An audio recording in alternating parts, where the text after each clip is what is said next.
El Sermón del Monte es mucho más que un conjunto de enseñanzas. Es una invitación a una vida radicalmente transformada. Imagina escuchar a Jesús, no solo ofreciendo consejos, sino revelando el mismísimo corazón de Dios. Aquí, Jesús no solo nos enseña, sino que nos desafía a repensar nuestras prioridades, a redefinir lo que realmente significa ser bendecido, y a buscar una justicia que va más allá de las apariencias. ¿Alguna vez te has sentido desconectado de lo que realmente importa? ¿Te has preguntado cómo encontrar paz y propósito en medio del caos diario? El Sermón del Monte es la respuesta que no solo ilumina esas dudas, sino que también nos confronta, nos sacude y nos invita a un viaje espiritual que rompe con lo común y nos lleva a una vida más profunda y auténtica. Esta es tu oportunidad para sumergirte en las palabras de Jesús, para dejarte impactar por su mensaje y para descubrir cómo estas enseñanzas pueden revolucionar no solo tu forma de vivir, sino también tu relación con Dios y con los demás. Prepárate, porque lo que vamos a explorar juntos tiene el poder de cambiarlo todo. El Sermón del Monte comienza con las bienaventuranzas, un conjunto de declaraciones que, en su simplicidad y profundidad, encapsulan el corazón del mensaje de Jesús. Imagina un día soleado en las colinas de Galilea, donde Jesús se sienta con sus discípulos y una multitud expectante a su alrededor. Con una voz serena pero firme, Jesús comienza a hablar sobre la generosidad, un tema que todos los presentes conocen bien. Pero como es típico de su enseñanza, Jesús no se queda en la superficie. Él va directamente al corazón del asunto. Las bienaventuranzas no son solo bendiciones, sino una revelación del carácter del reino de Dios y una invitación a vivir de acuerdo con sus valores, que a menudo son contrarios a los valores del mundo. En específico, estas bienaventuranzas se encuentran en Mateo 5, versículo 1 al 12. Jesús comienza diciendo: «Bienaventurados los pobres en espíritu, porque de ellos es el reino de los cielos». Mateo 5, versículo 3. Con estas palabras nos enseña que la verdadera bendición no se encuentra en la autosuficiencia o en las riquezas materiales, sino en reconocer nuestra necesidad de Dios. Ser pobre en espíritu es tener un corazón humilde, dependiente de Dios, sabiendo que sin Él nada somos. Este es el primer paso para entrar en el reino de Dios. Reconocer nuestra necesidad de su gracia y su guía. A continuación, Jesús dice: «Bienaventurados los que lloran, porque ellos recibirán consolación». Aquí, Jesús no se refiere solo al dolor físico o emocional, sino al lamento profundo por el pecado y la injusticia en el mundo. Los que lloran son aquellos que se afligen por la condición caída de la humanidad, incluyendo la suya propia, y buscan el consuelo y la redención de Dios. Jesús promete que estos serán consolados, no solo en el futuro, sino también ahora, a través de su presencia y su promesa de restauración. Jesús continúa: «Bienaventurados los mansos, porque ellos heredarán la tierra». En un mundo que valora el poder y la agresividad, Jesús eleva a los mansos, aquellos que son humildes y gentiles, que no buscan imponerse sobre los demás, sino que confían en Dios para su vindicación. Los mansos no son débiles, sino fuertes en su confianza en Dios, sabiendo que es Él quien les dará la herencia que realmente importa. Luego dice: «Bienaventurados los que tienen hambre y sed de justicia, porque ellos serán saciados». Aquí, Jesús nos llama a un deseo profundo y ardiente por ver la justicia de Dios establecida en el mundo y en nuestras vidas. No es una justicia basada en la retribución, sino en la rectitud que proviene de vivir en alineación con la voluntad de Dios. Esta hambre y sed nos llevan a buscar activamente la justicia, tanto personal como social, y Jesús promete que esta búsqueda no será en vano, sino que seremos saciados por la justicia de Dios. Bienaventurados los misericordiosos, porque ellos alcanzarán misericordia. La misericordia es el corazón de Dios, y aquellos que la practican reflejan su carácter. Jesús nos enseña que al ser misericordiosos con los demás, especialmente con los que no lo merecen, estamos alineándonos con el corazón de Dios, y a su vez, experimentaremos su misericordia en nuestras propias vidas. Bienaventurados los de limpio corazón, porque ellos verán a Dios. La pureza de corazón va más allá de la pureza moral. Se refiere a la integridad y la sinceridad en nuestras intenciones. Un corazón limpio es aquel que no está dividido entre Dios y el mundo, sino que busca a Dios de manera plena y sincera.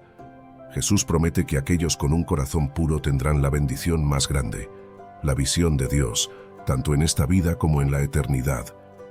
Bienaventurados los pacificadores, porque ellos serán llamados hijos de Dios. Jesús eleva a aquellos que buscan la paz, no solo la ausencia de conflicto, sino la reconciliación y la armonía que vienen de Dios. Los pacificadores son aquellos que llevan la paz de Dios al mundo, y por eso son reconocidos como hijos de Dios, reflejando su carácter y misión. Finalmente Jesús dice: Bienaventurados los que padecen persecución por causa de la justicia, porque de ellos es el reino de los cielos. Esta declaración culmina las bienaventuranzas, recordándonos que seguir a Jesús y vivir de acuerdo con los valores del reino a menudo conlleva oposición y sufrimiento. Sin embargo, Jesús promete que aquellos que soportan persecución por su causa no solo son bendecidos, sino que tienen una herencia eterna en el reino de los cielos. En las bienaventuranzas, Jesús nos muestra un camino radicalmente diferente al que el mundo ofrece. Nos invita a vivir con humildad, compasión, pureza y un profundo deseo de justicia, y nos asegura que estas son las cualidades que Dios valora y bendice. A través de estas enseñanzas, Jesús nos llama a reflejar el carácter de Dios en nuestras vidas, asegurándonos que, aunque el camino pueda ser difícil, la recompensa es una relación más profunda con Él y una herencia eterna en su reino. Después de presentar las bienaventuranzas, Jesús continúa el Sermón del Monte con una poderosa metáfora que resalta la identidad y la misión de sus seguidores: ser la sal de la tierra y la luz del mundo. En Mateo 5, versículo 13 al 16, Jesús nos llama a influir de manera positiva y transformadora en el mundo que nos rodea, usando imágenes que son tanto sencillas como profundamente significativas. Jesús comienza diciendo: Vosotros sois la sal de la tierra. La sal, en el contexto de la época de Jesús, era esencial no solo para dar sabor a la comida, sino también para preservarla y protegerla de la corrupción. De manera similar, Jesús llama a sus seguidores a ser agentes de preservación en un mundo que está moral y espiritualmente corrompido. Ser sal de la tierra significa que estamos llamados a influir en nuestro entorno con los valores del reino de Dios, a detener la decadencia moral y a traer sabor, es decir, vida y significado, a las situaciones en las que nos encontramos. Sin embargo, Jesús advierte que si la sal pierde su sabor, no sirve más para nada, sino para ser echada fuera y pisoteada por los hombres. Pero ¿qué quiso decir Jesús con esta declaración? Esta advertencia nos recuerda que nuestra influencia como seguidores de Cristo depende de nuestra fidelidad a Él y a sus enseñanzas. Si nos conformamos al mundo y dejamos de vivir según los principios del reino, perdemos nuestra capacidad de impactar positivamente a los demás. La sal que ha perdido su sabor simboliza una fe que se ha vuelto insípida, una vida que ya no refleja el carácter y la verdad de Dios. Jesús continúa con otra metáfora: Vosotros sois la luz del mundo. La luz tiene un propósito claro: iluminar la oscuridad. Jesús nos llama a ser portadores de luz en un mundo lleno de tinieblas, donde el pecado, la ignorancia y la desesperanza prevalecen. Ser la luz del mundo significa que nuestras vidas deben reflejar la verdad, la justicia y el amor de Dios, de modo que otros puedan ver la esperanza y la salvación que se encuentran en Cristo. Jesús refuerza esta enseñanza diciendo: Una ciudad asentada sobre un monte no se puede esconder, ni se enciende una luz y se pone debajo de un almud, sino sobre el candelero, y alumbra a todos los que están en casa. Aquí, Jesús nos está diciendo que nuestra fe no debe ser escondida o mantenida en secreto. Al contrario, debe ser visible y evidente para todos. Nuestra vida, nuestras acciones y nuestras palabras deben ser un testimonio claro de la presencia de Dios en nosotros. Al igual que una ciudad en lo alto de una colina que no puede ser escondida, nuestras vidas deben ser un faro de esperanza y verdad en un mundo que desesperadamente necesita ver la luz de Dios. Finalmente, Jesús concluye esta sección con un mandato: Así alumbre vuestra luz delante de los hombres, para que vean vuestras buenas obras y glorifiquen a vuestro Padre que está en los cielos. Aquí, Jesús subraya que el propósito de nuestras buenas obras no es para que nosotros recibamos reconocimiento o alabanza, sino para que Dios sea glorificado. Cuando vivimos de manera que refleja el carácter de Cristo, no solo impactamos a quienes nos rodean, sino que también dirigimos sus corazones hacia Dios, quien es la fuente de toda luz y bondad. La enseñanza de Jesús sobre ser la sal de la tierra y la luz del mundo es una llamada a vivir una fe activa y visible, una fe que transforma tanto nuestras vidas como las de aquellos que nos rodean. Nos recuerda que nuestra relación con Dios no es solo para nuestro beneficio personal, sino que nos responsabiliza de influir positivamente en el mundo. A continuación, Jesús aborda el tema del cumplimiento de la ley en una de las enseñanzas más profundas y esclarecedoras de su Sermón del Monte que abordan el Evangelio de Mateo 5, 17 al 20. Jesús comienza diciendo: «No penséis que he venido para abrogar la ley o los profetas. No he venido para abrogar, sino para cumplir». Con estas palabras, Jesús deja claro que su misión no era destruir ni anular la ley dada a Moisés, ni las enseñanzas de los profetas, sino llevarlas a su plenitud y realización. El uso del verbo cumplir es clave para entender lo que Jesús quiere expresar. Él no vino a reemplazar la ley, sino a darle su verdadero significado y a revelarnos su propósito más profundo. La ley era un reflejo del carácter de Dios y su voluntad para la humanidad, pero a menudo había sido malinterpretada o reducida a un conjunto de reglas externas sin una transformación interna. Jesús, en cambio, vino a mostrar cómo la ley debía vivirse desde el corazón, más allá del mero cumplimiento externo. Al cumplir la ley, Jesús encarna y ejemplifica perfectamente los mandamientos de Dios a través de su vida, enseñanzas y su sacrificio final en la cruz, donde cumplió la justicia que la ley demandaba. En el versículo 18, Jesús continúa diciendo: «Porque de cierto os digo que hasta que pasen el cielo y la tierra, ni una jota ni una tilde pasará de la ley, hasta que todo se haya cumplido». Aquí Jesús resalta la inmutabilidad y eternidad de la ley. Él afirma que cada aspecto de la ley es importante y significativo, y que su cumplimiento es inevitable y necesario hasta el fin de los tiempos. Jesús está mostrando que la ley de Dios sigue siendo válida, pero que su verdadero cumplimiento no se basa en la observancia legalista de cada detalle, sino en una comprensión más profunda de su espíritu y propósito, algo que él mismo modelaría a través de su vida y enseñanza. Luego, Jesús da una advertencia sobre aquellos que desprecian o desobedecen la ley. De manera que cualquiera que quebrante uno de estos mandamientos muy pequeños, y así enseña a los hombres, muy pequeño será llamado en el reino de los cielos.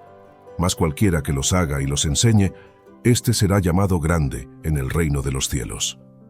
Aquí, Jesús subraya la importancia de no solo obedecer la ley, sino también enseñar su verdadero significado a otros.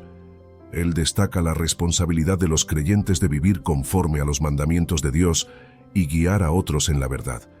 La enseñanza de Jesús deja claro que no se trata simplemente de un cumplimiento externo, sino de una vida vivida en justicia y fidelidad que debe ser un testimonio para los demás. El versículo 20 concluye con una declaración sorprendente: «Porque os digo que si vuestra justicia no fuere mayor que la de los escribas y fariseos, no entraréis en el reino de los cielos». Este pasaje es clave para entender la enseñanza de Jesús sobre la ley. Los escribas y fariseos eran conocidos por su estricta observancia de la ley, pero su justicia era a menudo superficial, enfocada en los detalles externos sin una verdadera transformación del corazón. Jesús está diciendo que la justicia que Dios demanda es mucho más que una simple observancia externa. Es una justicia que brota de un corazón que ama a Dios y a los demás con sinceridad. Esta justicia mayor es posible solo a través de una relación con Jesús, quien vino a cumplir la ley en nosotros por medio de su gracia y poder transformador. El profundo significado de esta enseñanza radica en la revelación de que Jesús es el cumplimiento de la ley, y que Él nos llama a vivir una justicia que trasciende las reglas externas y penetra en nuestro ser interior. Jesús no minimiza la importancia de la ley, sino que nos invita a verla a través del lente del amor y la gracia. Nos enseña que el cumplimiento verdadero de la ley se encuentra en vivir una vida de amor, justicia y misericordia que refleja el corazón de Dios. A continuación, en Mateo 5, versículo 21 al 26, Jesús profundiza en uno de los mandamientos más conocidos: «No matarás». Sin embargo, en lugar de limitarse a reafirmar esta prohibición, Jesús lleva la enseñanza mucho más allá, mostrando que el verdadero cumplimiento de la ley no se trata solo de evitar el acto físico del homicidio, sino de abordar las raíces internas del conflicto humano, la ira y el enojo. Jesús comienza diciendo: «Oísteis que fue dicho a los antiguos, no matarás, y cualquiera que mataré será culpable de juicio».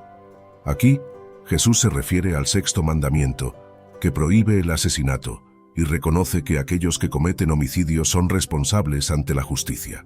Sin embargo, inmediatamente lleva esta enseñanza a un nivel más profundo. «Pero yo os digo que cualquiera que se enoje contra su hermano será culpable de juicio». Con esta declaración, Jesús equipara la ira no controlada con el homicidio, enfatizando que la raíz del asesinato se encuentra en los sentimientos de odio, enojo y desprecio que albergan en el corazón. Estos son sentimientos negativos y Jesús nos insta a deshacernos de ellos. Según la perspectiva de Dios, no basta con evitar el acto físico de matar. El pecado comienza en el corazón, con pensamientos y emociones que pueden llevar al odio y al conflicto. Jesús nos enseña que, al igual que el asesinato, la ira también es digna de juicio porque corrompe el corazón y destruye las relaciones. Jesús continúa diciendo: «Y cualquiera que diga, raca, a su hermano, será culpable ante el concilio, y cualquiera que le diga, fatuo, quedará expuesto al infierno de fuego». Las palabras raca y fatuo son insultos que expresan desprecio y desprecio hacia otra persona. Jesús advierte que las palabras hirientes y el desprecio verbal son tan condenables como el asesinato, porque también dañan y deshumanizan a los demás. Esta enseñanza subraya la importancia de nuestras palabras y cómo reflejan el estado de nuestro corazón. Jesús nos llama a reconocer que el maltrato verbal y la desvalorización de otros son expresiones de la misma falta de amor que puede llevar al homicidio. Luego, Jesús presenta una solución para lidiar con el enojo y el conflicto: la reconciliación. Dice: «Por tanto, si traes tu ofrenda al altar y allí te acuerdas de que tu hermano tiene algo contra ti, deja allí tu ofrenda delante del altar y anda, reconcíliate primero con tu hermano, y entonces ven y presenta tu ofrenda». Este pasaje nos muestra que la reconciliación es tan importante que debe ser priorizada incluso sobre los actos de adoración a Dios. Jesús nos enseña que no podemos estar en paz con Dios si no estamos en paz con nuestros semejantes. Antes de presentar nuestras ofrendas, debemos asegurarnos de que nuestras relaciones estén en armonía, lo que implica humildad, perdón y un esfuerzo sincero por restaurar las relaciones rotas. La enseñanza de Jesús en estos versículos revela que el verdadero cumplimiento de la ley va más allá de evitar actos externos de maldad. Se trata de una transformación interna que afecta cómo pensamos, sentimos y tratamos a los demás. Jesús nos llama a examinar nuestros corazones y a erradicar cualquier ira, resentimiento o desprecio que podamos albergar. Nos invita a buscar la paz y la reconciliación en nuestras relaciones, entendiendo que estas son fundamentales para una vida que refleje el carácter de Dios. Finalmente, Jesús advierte sobre la urgencia de la reconciliación. Ponte de acuerdo con tu adversario pronto, entre tanto que estás con él en el camino, no sea que el adversario te entregue al juez, y el juez al alguacil, y seas echado en la cárcel. Aquí Jesús nos insta a resolver los conflictos rápidamente, antes de que se agraven y conduzcan a consecuencias más graves. Esta enseñanza refleja la sabiduría práctica de abordar los conflictos de inmediato, antes de que se conviertan en barreras insuperables. Seguidamente, Jesús en su sermón aborda el tema de los juramentos y la veracidad, llevando a sus oyentes a reflexionar sobre la importancia de la integridad y la sinceridad en todas sus palabras y acciones. Este pasaje es parte del Sermón del Monte, donde Jesús profundiza en las enseñanzas de la ley, revelando el verdadero espíritu detrás de los mandamientos. Jesús comienza diciendo: «Además, habéis oído que fue dicho a los antiguos, no perjurarás, sino que cumplirás al Señor tus juramentos». Se refiere a la enseñanza del Antiguo Testamento que prohíbe el perjurio y requiere que cualquier juramento hecho en nombre de Dios sea cumplido con total fidelidad. Los juramentos en ese tiempo eran una forma de asegurar la verdad de una declaración o el cumplimiento de una promesa, invocando el nombre de Dios como testigo. Sin embargo, Jesús lleva esta enseñanza a un nivel más profundo y desafiante. Dice: «Pero yo os digo, no juréis en ninguna manera, ni por el cielo, porque es el trono de Dios, ni por la tierra, porque es el estrado de sus pies, ni por Jerusalén, porque es la ciudad del gran rey.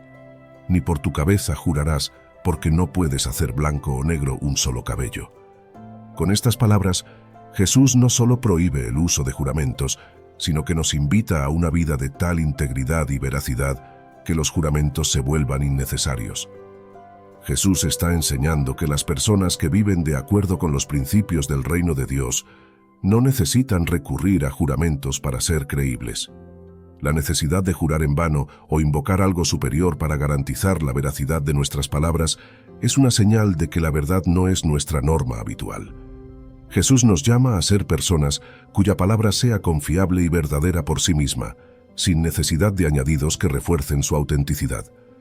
El enfoque de Jesús en la veracidad refleja un deseo de que sus seguidores vivan con total transparencia e integridad. Él menciona que no debemos jurar por el cielo, por la tierra, por Jerusalén o por tu cabeza, porque todas estas cosas están bajo la soberanía de Dios y no están bajo nuestro control. Invocar estos elementos en un juramento es, en cierto sentido, trivializar la creación de Dios y la verdad misma.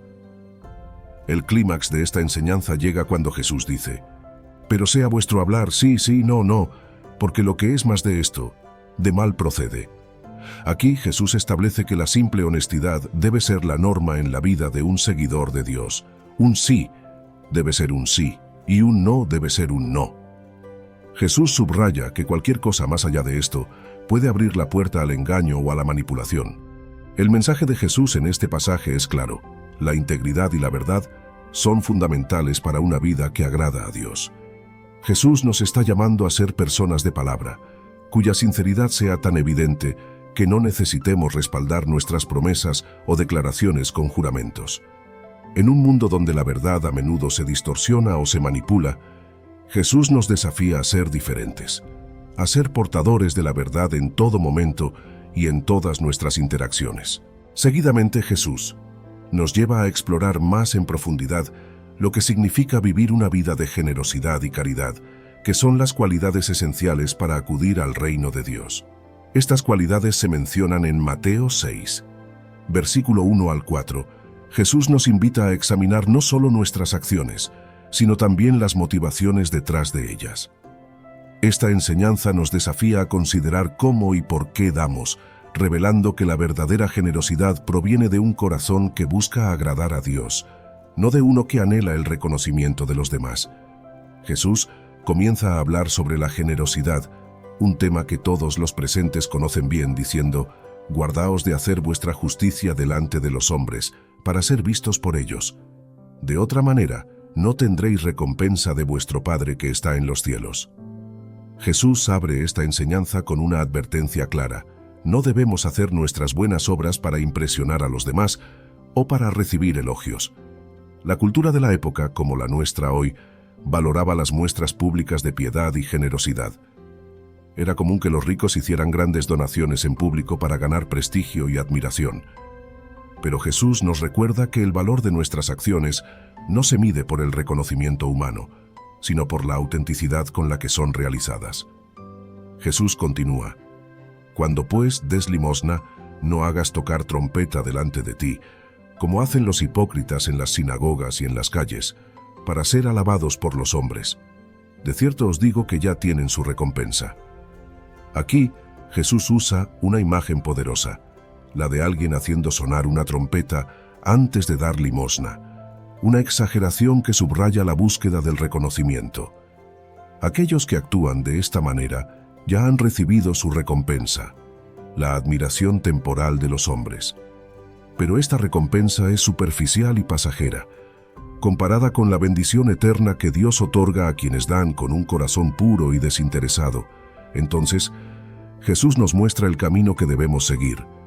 Mas cuando tú des limosna, no sepa tu izquierda lo que hace tu derecha, para que sea tu limosna en secreto, y tu Padre que ve en lo secreto te recompensará en público.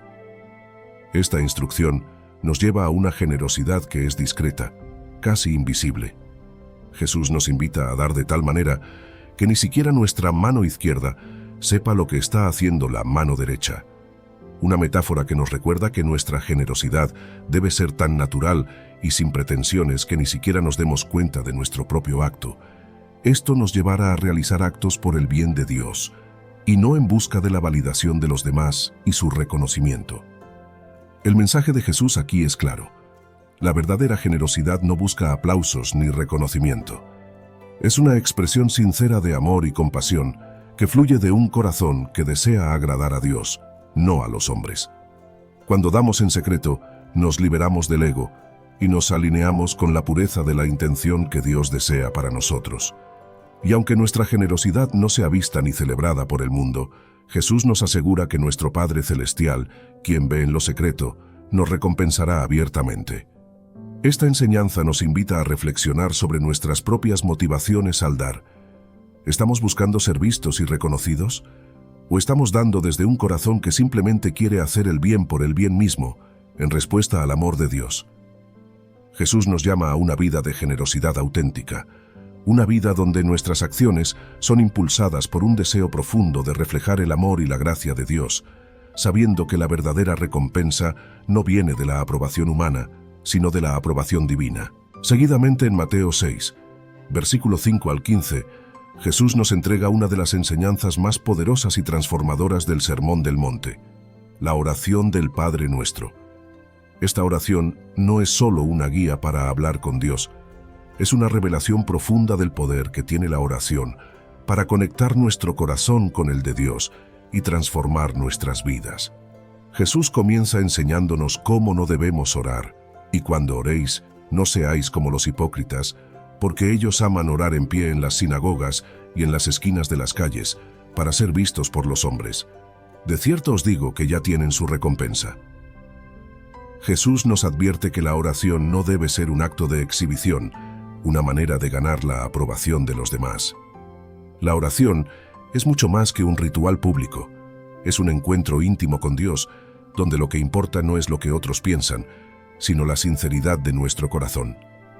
Si nuestra motivación al orar es recibir el reconocimiento humano, ese será todo el recompensa que recibiremos, la aprobación temporal de las personas. Pero Jesús nos llama a algo mucho más profundo. Luego Jesús nos dirige hacia el verdadero propósito de la oración.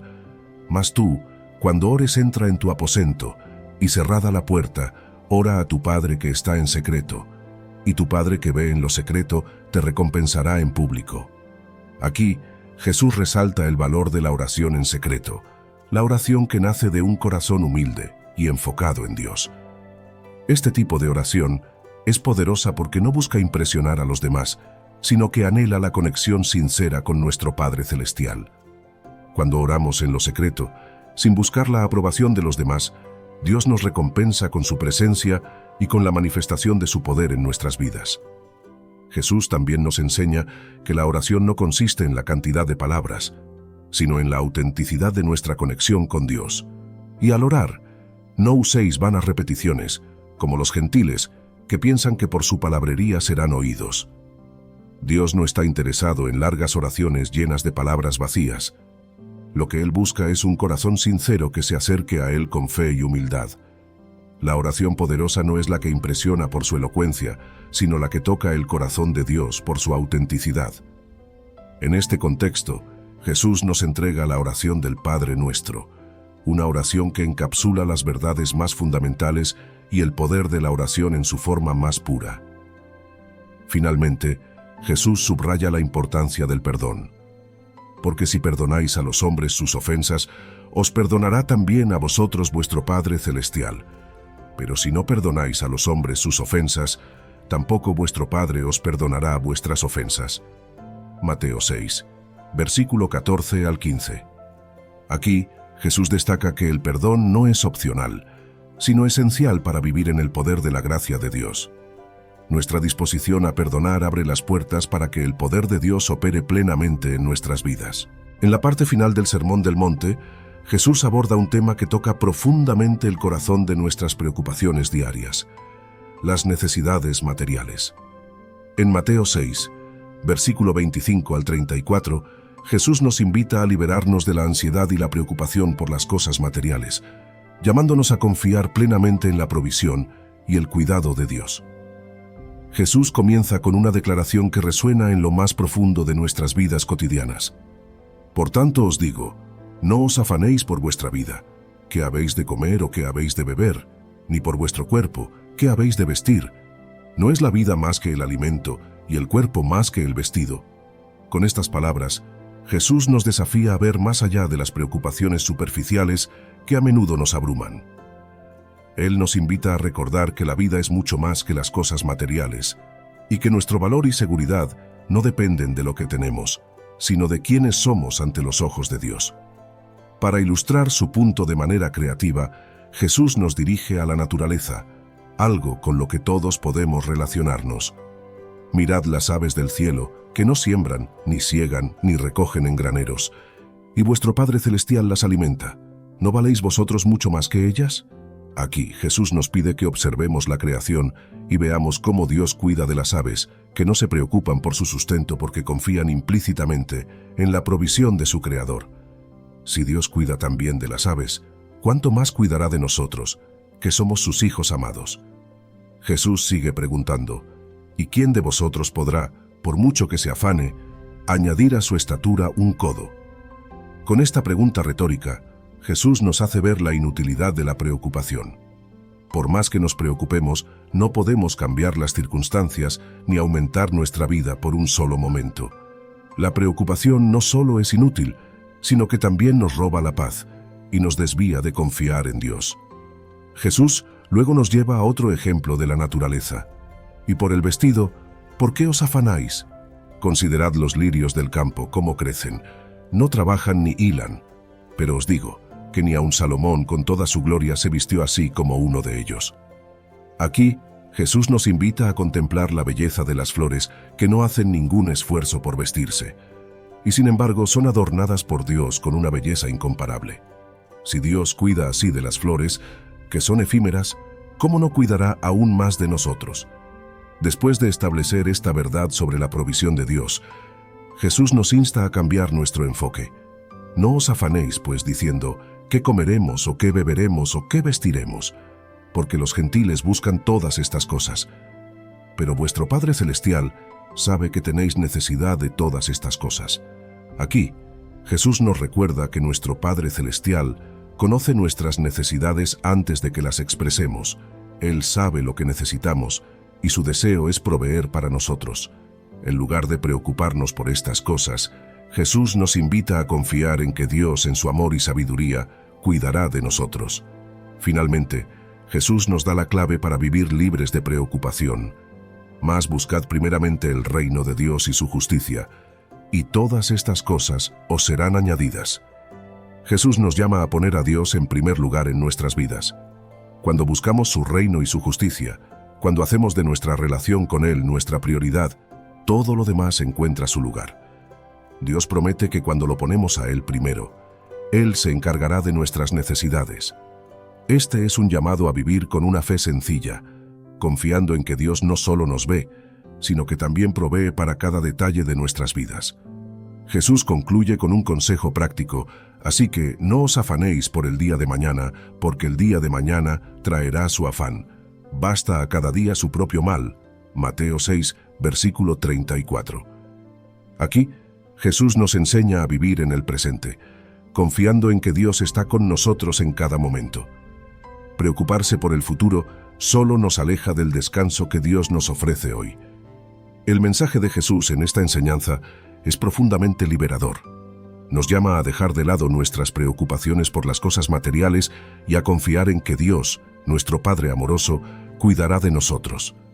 Nos recuerda que somos valiosos para Él, mucho más que las aves y las flores, y que su cuidado es perfecto.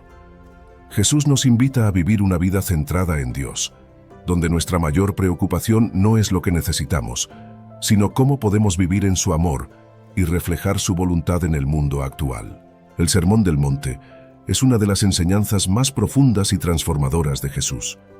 A través de estas palabras, Jesús nos invita a vivir una vida que refleja los valores del reino de Dios. Una vida de humildad, amor, perdón y total dependencia de nuestro Padre Celestial. Desde las bienaventuranzas que nos muestran quiénes son realmente bendecidos, hasta la enseñanza sobre la oración, el perdón y la confianza en Dios para nuestras necesidades diarias, Jesús nos desafía a elevar nuestra forma de vivir, alineándonos con la voluntad de Dios y confiando en su provisión y cuidado. Jesús nos llama a ser luz y sal en el mundo, a vivir con integridad, a amar incluso a nuestros enemigos y a no preocuparnos por las cosas materiales, sino a buscar primero el reino de Dios. Estas enseñanzas no solo transforman nuestras vidas, sino que también tienen el poder de impactar a quienes nos rodean, mostrando el amor y la gracia de Dios en todo lo que hacemos. Si este mensaje te ha tocado y sientes que puede impactar a otros, te animo a suscribirte, darle like a este video y compartirlo con tus amigos y familiares. Juntos, podemos difundir estas enseñanzas de Jesús que nos llaman a vivir una vida más plena, más amorosa y más alineada con el corazón de Dios. Gracias por acompañarnos y que Dios te bendiga.